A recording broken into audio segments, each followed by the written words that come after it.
Now, in Russia, Petersburg Petersburg pitch, last year when FIFA actually visited, they said the pitch that was laid down was actually vibrating. but right now, I don't know how that happened. But right now, it's more like an artificial pitch. It was just laid on the stadium, the field of the stadium. So it was vibrating when they were trying to play football on it. But what FIFA members had to go back again to inspect it and see what has been done. And they said before the Confederations Cup in June, then obviously they would have been able to overcome it. Interesting. Vibrating pitch. Just listen to FIFA officials, what he's got to say after they've inspected the stadium and what they're hoping to achieve before the Confederations Cup in June. In general, I can say that we're satisfied with the progress and all the work that's been done. There's still a lot of work to be done and completed between now and June. But the stadium authorities, the city, the LOC, ourselves, we very much feel that we're on the right track.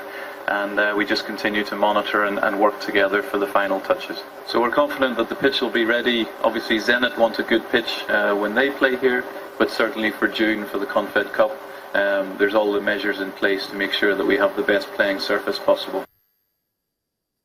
Yeah, they don't have a choice. Colin Smith actually saying they will have the best pitch possible, because if you don't have it, I mean, just imagine you have a football, on a vibrating pitch.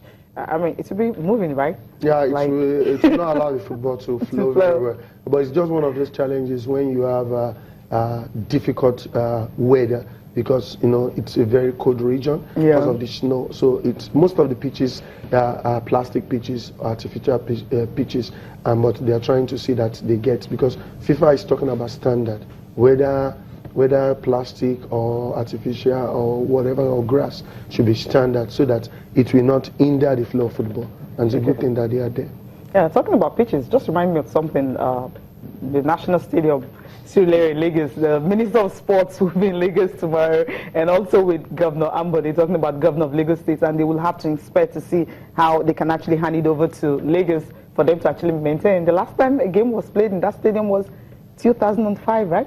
Yeah, it's been long. The issue. So if that comes to play, no. The issue has always been there, because in the past, even when Fashola was governor, he also made that proposal. But we had issues about political opposition. The government of the day, there were two different governments in power there, the government at the national level and the state level. So there was no synergy between both teams. But now we have same political issues, so they could look at that, because it goes beyond just maintaining the stadium. The stadium has been there for several years, has been abandoned, the stadium has been neglected. And when the Lagos State government wanted to take possession to make sure that they utilize the place, the government of the day then rejected. What Lagos State government did was to channel their energy on the Teslim Balogun, and that's why today Teslim Balogun is well maintained, and that is why they have it there. But the Lagos State, the National Stadium has its own heritage, the history, and also the capacity to host the international games. And the natural grass. Yeah, it's the national grass.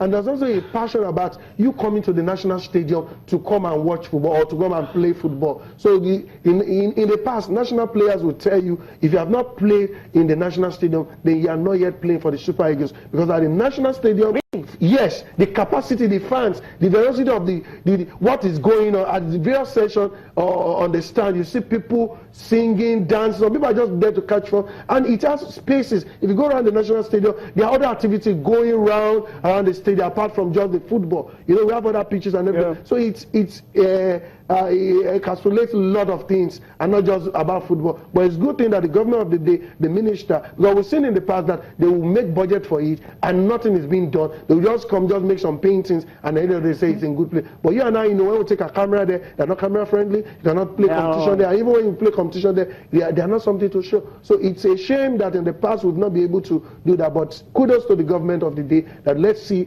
how Governor Ambody and the minister go about this and utilize that place. It's a big business. Yeah, the two-day working visit is going to start.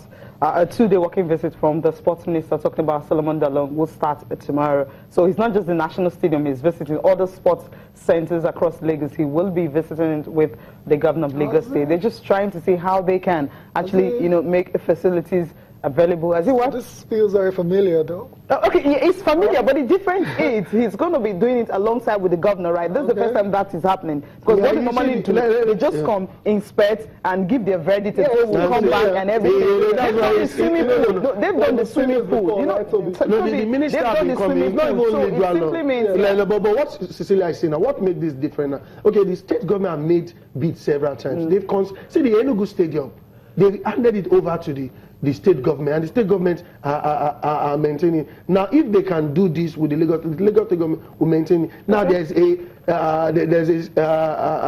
good arrangement between the state government and the federal government. That's hopefully, yes, hopefully. Thank you for that. We'll go to